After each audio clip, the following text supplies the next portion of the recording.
उपासक हर समय जुड़ा रहे इष्ट देव से। हमारी कोई भी क्रिया, वार्ता, दृष्टि प्रिया प्रीतम से जुड़ी रहे, बिलग ना होने पाए। ये 24 घंटे ध्यान रखने की बात है। हम जुड़े हैं कि नहीं श्यामा श्याम से। कौन सा ऐसा मिनट, कौन सा ऐसा घंटा गया, दिन गया, कौन सी वो घड़ी गई, कौन सी वो रात गई जिसमें हम श्यामा श्याम से जुड़े नहीं रहे। तो धिक्कार है वो मिनट, वो घड़ी, वो पहर, वो दिन, वो रात। विश्वास करो, ये जो लिखा है देवर्षि नारद जी ने, तदर्पिता अखिलाचारिता तद्विस्मरणेन परम व्याकुलते, ये स्थिति हो जाती है। हर समय एक भय रहता है, कहीं मैं प्रभु को भूल न जाऊं, कहीं व्यक्तियों का समुदाय, कहीं कोई क्रिया, कहीं कोई ऐसा घटना परिस्थिति जो मेरे प्रभु का विस्मरण करा दे। ऐसे सावधानी, हर समय सावधानी। जब कहीं वार्ता होती है, किसी विषय पर निष्कर्ष होता है, तो मन की एकाग्रता होती है, उस समय भी भय स्मरण कराता रहता है। हे, ये प्रपंच की वार्ता है, प्रिया प्रीतम को भूलना नहीं है, प्रिया प्रीतम से जुड़े रहकर वार्ता करनी है। ये क्रिया प्रपंच की है, प्रिया प्रीतम से जुड़े रहकर इस क्रिया को करना है। हर समय एक भय, कहीं विस्मरण न हो जाए, उसकी अखंड स्मृति हो जाती है। और जो बेपरवाह है प्रमाद स्थिति को लेकर, भागवती की स्थिति को लेकर बेपरवाही की यहाँ बात नहीं। प्रमाद हो गया, चिंतन हो गया, नहीं हुआ नहीं हुआ, ऐसा नहीं चलेगा। तद विस्मरणेन परम व्याकुलते। अगर प्रभु का विस्मरण हो रहा है तो हम उस क्रिया का आदर नहीं करते, उस व्यक्ति का आदर नहीं करते, उस परिस्थिति का आदर नहीं करते, उस घटना का आदर नहीं करते, उस जीवन का आदर नहीं करते। जो हमारे प्रभु का विस्मरण करा दे, वो घटना, वो परिस्थिति, वो जीवन धिक्कार है। तब उपासना में रंग आता है। ये माया का एक मनोहर जाल है। मनोहर शब्द पर ध्यान दीजिए, जो हमारे अंदर आशाओं का क्रम बनाए रखता है। ये खाना है, ये पीना है, ये भोगना है, ये देखना है, ये सूंघना है, ये जानना है, ये पहचानना है, ये पाना है। ऐसे एक जाल बना हुआ है। उपासक इसी जाल को काट देता है और माया जाल मुक्त हो जाता है। यही माया जाल है जो दिखाई नहीं दे रहा है। यही माया जाल है, कामनाओं का माया जाल, इच्छाओं का माया जाल, वासनाओं का माया जाल। ये बाहर नहीं है, ये अंदर है।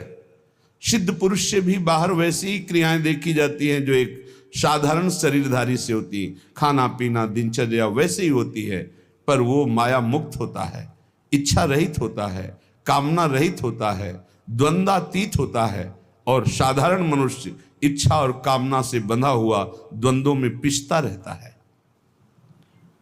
उपासना उपास्य देव की स्मृति का नाम है। उठते बैठते चलते फिरते खाते पीते हर समय हमारी इस प्रार्थना को मान लीजिए, हर समय हमें प्रियालाल से जुड़े रहना है।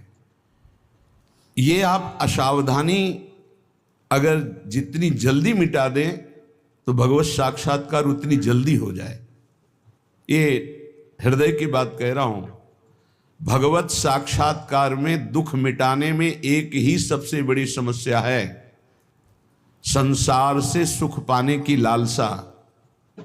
इसको मिटा दे वही बहादुर, वही महावीर। इस त्रिगुणात्मिका माया पर विजय प्राप्त कर लिया। इच्छा ही माया है, इच्छाओं को रौंद दे, नष्ट कर दे, वही महात्मा, वही भगवत प्राप्ति का अधिकारी हो जाता है। श्रीपाद प्रबोधानंद जी कह रहे हैं, इन इच्छाओं को मिटाओ प्रभु की लीलाओं का गायन करके, प्रभु के नाम कीर्तन से बहुत शांति मिलेगी।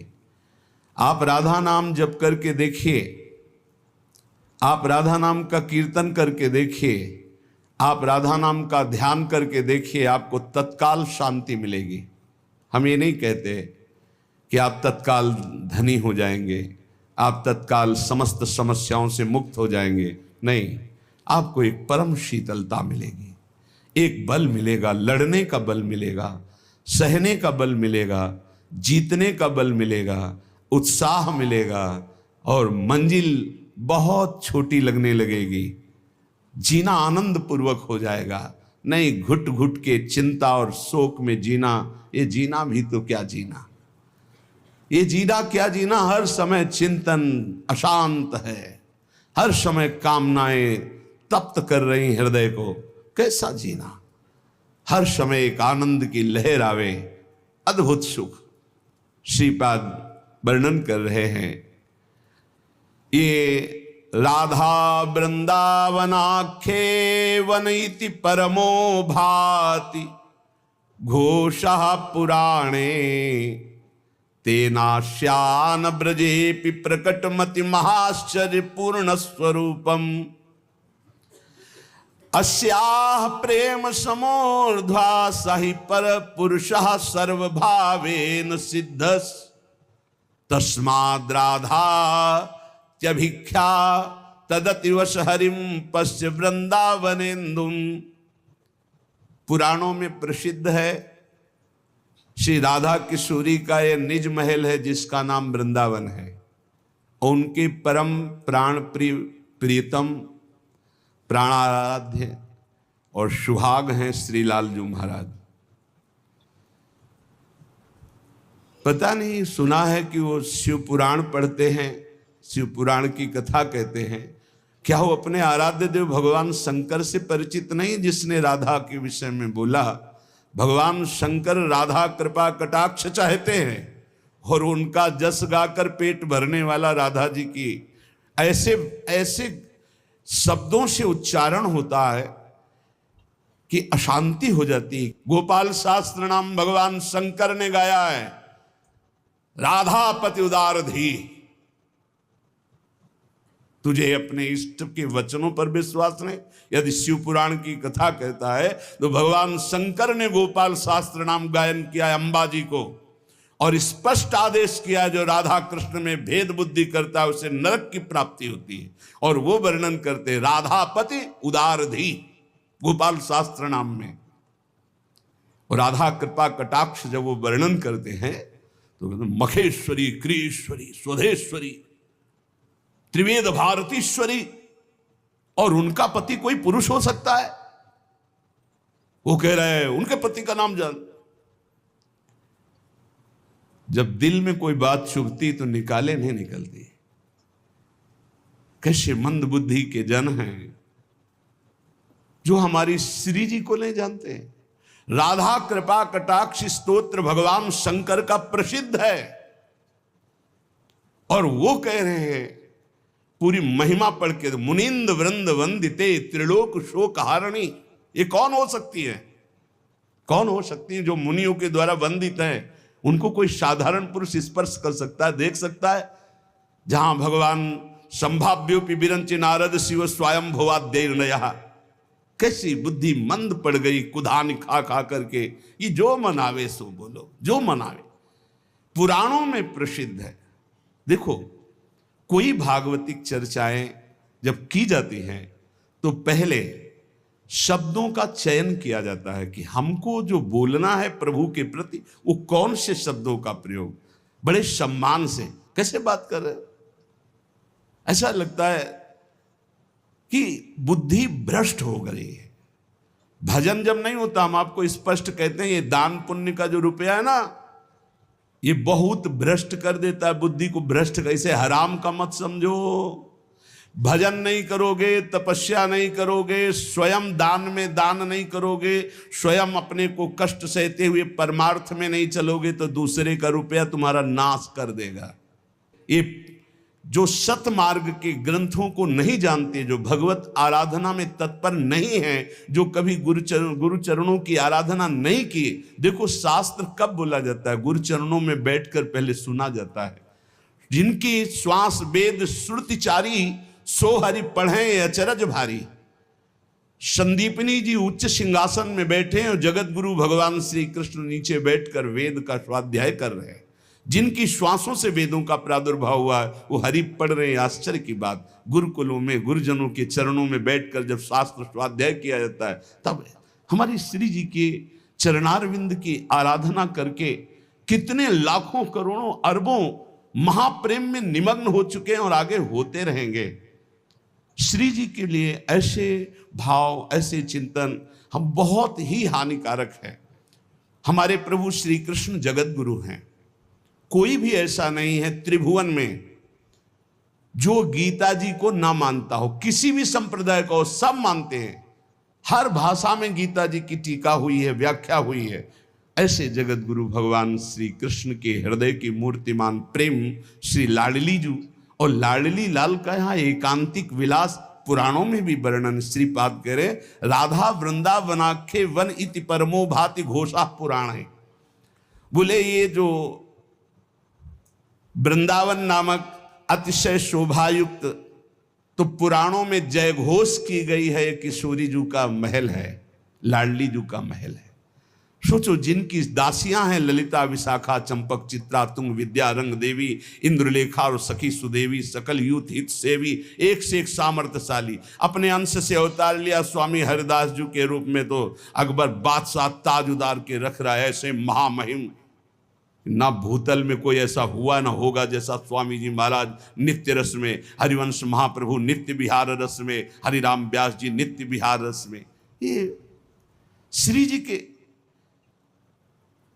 यहां शपथ पूर्वक कह रहे, राहो को काहू मने दिए मेरे प्राणनाथ श्री श्यामा, शपथ करो तरण छिए। और देख रहे हैं कि हर समय प्रियालाल खेल रहे। किसे पुराणों में पता नहीं कौन से पुराण का वर्णन, कौन से शास्त्रों का वर्णन करते हैं ये लोग मनमानी शास्त्रों का वर्णन करते हैं। मनमानी किसी शास्त्रों में कौन से शास्त्र, अभी पढ़ा कहां शास्त्र? एक ट्रक रस ग्रंथ है, अगर ट्रक में लादे जाए तो पूरा भर जाए। एक एक महापुरुष 4-4 लाख पद का रचयिता है। कैसे जानोगे तुम प्रियालाल के प्रेम रस की बातें? अगर पुराणों को भी सम्यक रूप से स्वाध्याय, कैसे स्वाध्याय किया जाता है? किसी ऋषि मुनि के चरणों में बैठकर व्रत नियम उपवास करते हुए। अगर राधा जी एक साधारण होती तो एक अद्भुत सिद्धांत का पालन करने वाला सन्यासी पूज्य राधा बाबा कैसे राधा जी में आसक्त हो गए। हम बिल्कुल अभी का उदाहरण दे रहे हैं। पूज्य भाई जी महाराज जो सर्व शास्त्रों के सिद्धांत को गुणाक्षर न्याय से जानने वाले महापुरुष, कैसे राधा तत्व में स्थित है, कैसे राधा भाव में। और ये वृंदावन ब्रज धाम तो डूबा हुआ ही है। कैसे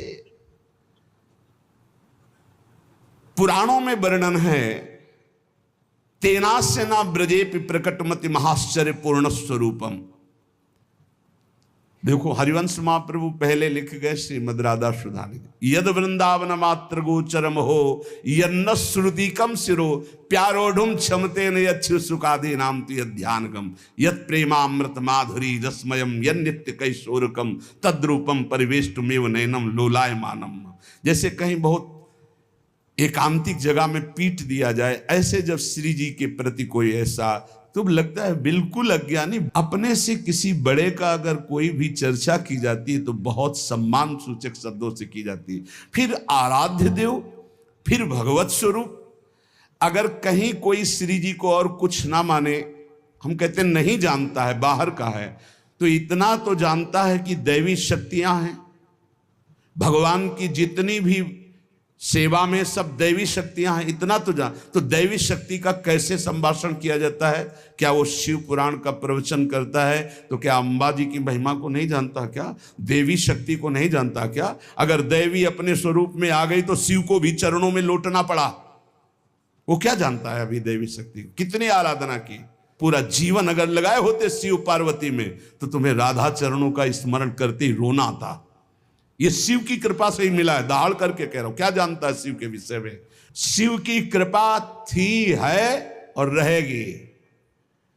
वही कर्पूर गौरम इधर आकर के गौरांगी प्रियाजू के और वो प्रियाजू की अवहेलना करता है, प्रियाजू की निंद। और जब फांस में फंसा तो कह रहा 14 वर्ष पहले का हमारा प्रवचन आज का थोड़ी है, 14 वर्ष पहले का है।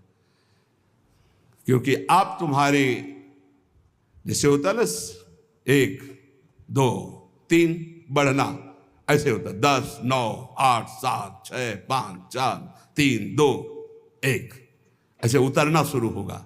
जब जीव भगवान के मार्ग में आकर भगवान का यश गाता है तो 1 2 3 4 ऐसे चढ़ता है, और जब कीन हो इसका वह अभिमाना तो उतरना शुरू हो जाता है। और ये ऐसे कार्य हैं कि इनमें उतरना नहीं होता, धम्म से गिर जाता है। पुराणों को गुरुजनों के चरणों में बैठ के सुनो और पढ़ो, तब प्रवचन करो। प्रथम सुने भागवत भक्त मुख भगवत बानी। पहले गीता भागवत शास्त्रों को गुरुजनों के चरणों में बैठकर सुनो, त्रिकाल संध्या करो, नाम जप करो खूब डट करके, और फिर भगवत चर्चा करोगे तो तुम्हारी वाणी से रस ही निकलेगा। आंख मूंद लो, बस शुरू हो जाओ धारा प्रवाह, प्रभु के ध्यान में मगन होकर उनकी चर्चा, आंसुओं की झड़ी लग जाए समाज में, आप भी रोमांचित हो। ये भगवत रस। तेनास्य न ब्रजेपि प्रगटमति महाश्चर्य पूर्ण स्वरूपम। जो हमारी राधा किशोरी का पूर्ण आनंद में सौंदर्य रूप है वो ब्रज में भी प्रकट नहीं हुआ। श्री जी ने अपने अंश से वृषभानुकुल में जन्म लिया, लेकिन जो निकुंजेश्वरी के रूप में विराजमान है, जो ध्रुवदास जी कह रहे हैं, कोटि कोटि रसना जो रोम रोम प्रति होई, प्यारी जू के रूप को न प्रमाण कहो जात है। करोड़ करोड़ जिह्वा यदि एक एक रोम में हो तो भी प्यारी जू के रूप की महिमा। अरे जिन श्री राधा किशोरी को देखने की क्षमता रुक्मिणी जी में नहीं हुई, प्रसंग सुना चुके हैं कई बार, उनको कोई गोप छू सकता है? यही प्रगट किशोरी जो वृंदावनेश्वरी वृषभानुकुल में जन्मी, उनकी बात कह रहा हूं। कैसे कैसी मति, कैसी गति, कैसा हृदय मलिन हो जाता है। उसके बोलने का ढंग सुनना, क्लिप है, बोलने का ढंग सुनना, कैसे बोल रहा है तू, राक्षस बुद्धि सवार हो गई तेरी बुद्धि में, तभी ऐसे बोलता है। क्योंकि जब बुरी दशा आने के पहले बुद्धि बदली जाती है, जब किसी की बुरी दशा आनी होती है तो उसकी बुद्धि का परिवर्तन।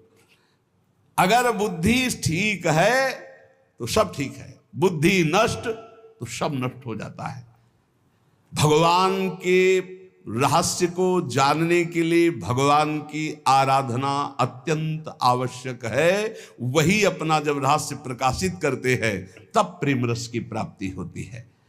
हमारी जो श्री जी कह रहे तेनास्य ना ब्रजेपि प्रकटमति महाश्चर्य पूर्ण स्वरूपम। ये जो हरिवंश की गोद में लाडली खेल रही हैं, उनके अंश से ही लाडली प्रकट हुई वृषभानुपुर में। स्वयं महाप्रभु कह रहे चलो वृषभानु गोप के द्वार, जन्म लियो मोहन हित श्यामा आनंद निधि सुकुमार। हमारी श्यामा जी ने अपने अंश में वृषभानुकुल में वृषभानंदिनी के रूप में प्रकट हुई है। किसके लिए? बोले अपने प्राण प्रीतम मोहन के लिए। ये जैसी हरिवंश करत अपनो जस प्रगट अखिल ब्रह्मांडन, वो जो स्वामी प्रकट हुए उन्हीं के सुख के लिए श्री लाडली स्वामिनी जी अपने अंश से प्रकट हुई। पर जो रूप हमारी स्वामिनी जी का लालजू के साथ निकुंज में विराजमान, तेनास्य न ब्रजेपि प्रकट मति महाश्चर्य पूर्ण स्वरूपम।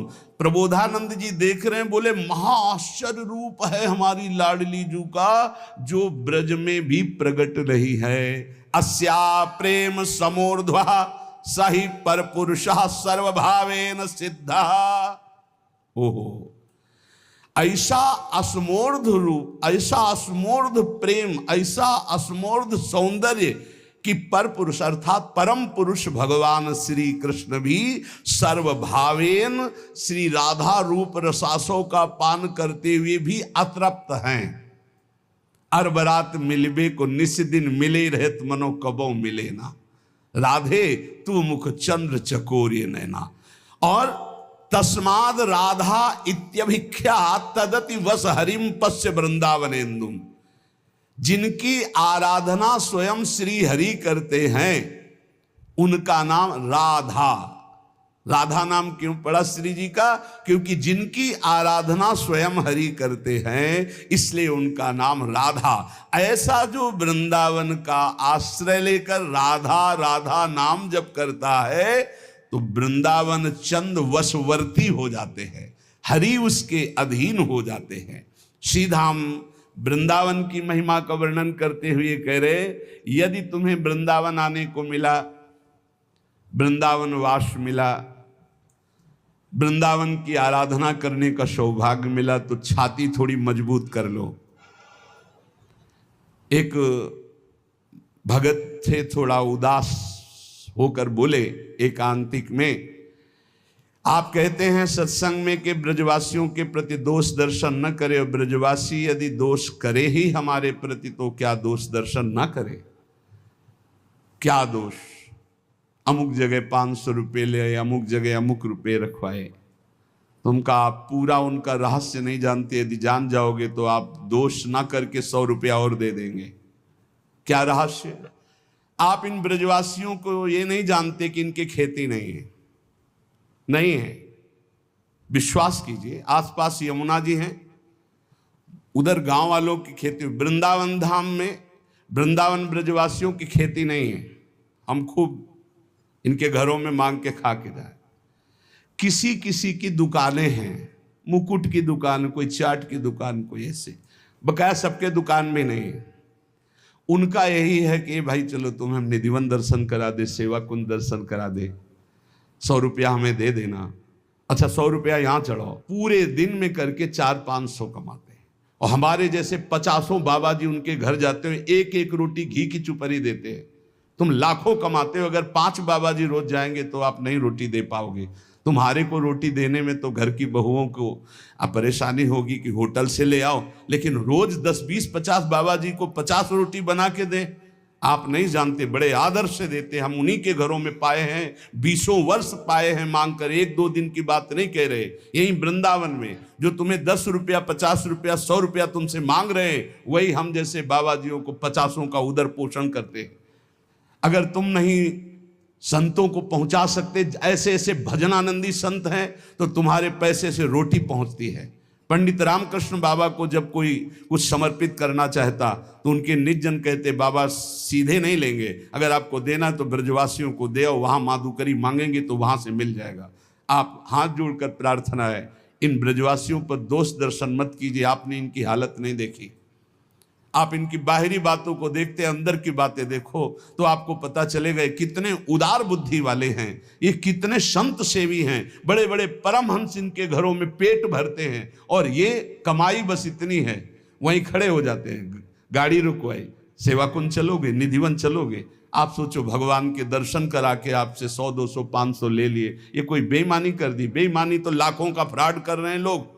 बेईमानी तो उनकी देखो तुम, इनको बेईमान कहोगे। हजारों लोगों का दर्शन करा करके, और उससे जो 2, 4, 500 रुपये मिले, उससे कितने संतों का पेट भरते हैं आपको पता नहीं।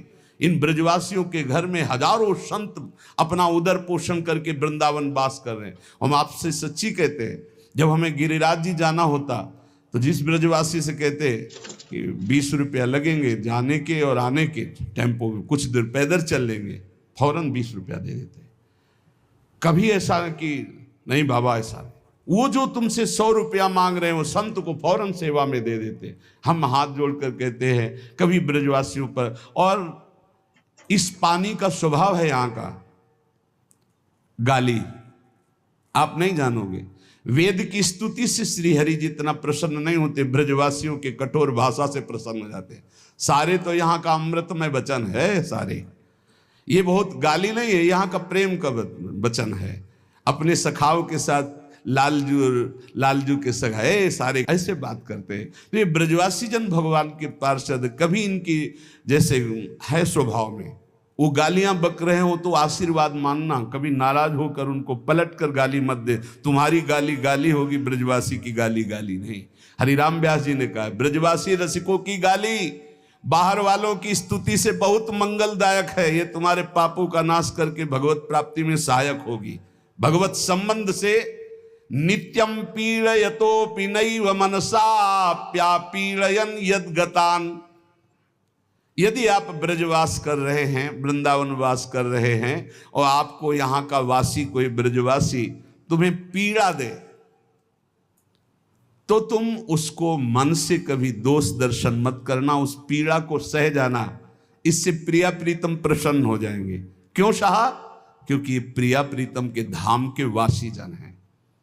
पक्का समझिए, ये कुछ विशेष हैं, अलग हैं, पक्का अलग हैं, विशेष है। ये ब्रजवासी की पहचान अगर आपको करनी हो तो छोटे से बालक जहां खेल रहे, छोटे से बालक की कह रहे, उसको आप छेड़ दो, वो अपने स्वरूप में आ जाओ। जब शास्त्र नाम की तरह गालियां देने लगे तो जान लेना पक्का ब्रजवासी है।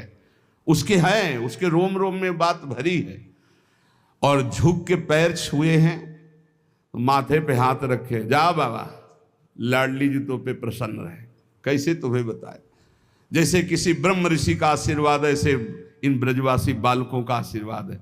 और जहां 10-5 बालक बालिका खेल रहे होंगे, हमारे लाला लाली वहां खेल रहे होंगे, पक्का समझ लो। इन पर दोष दर्शन न करना। ये कुछ ऐसा बाहरी, जैसे गुलाब कांटे पे खिलता है ना, ऐसे इनका आशीर्वाद इनकी जबान पे है, पर जबान थोड़ी कड़वी है, संभल। इनका बोलना बड़ा हेलन स्वरूप होगा। ए बाबा रुक जा, बिहारी जी की जय, चरण छुआ ले। ऐसे है चरण छुआना, ऐसे नहीं कि पूज्य महाराज जी थोड़ा ऐसे ले, ए बाबा रुक, थोड़ा चरण छुआ ले। अरे ले आप ब्रजवासी दंडोत, हाँ खुश रहा, जय बिहारी जी की। कैसे तुम्हें बताओ, परमहंसों के परमहंस है।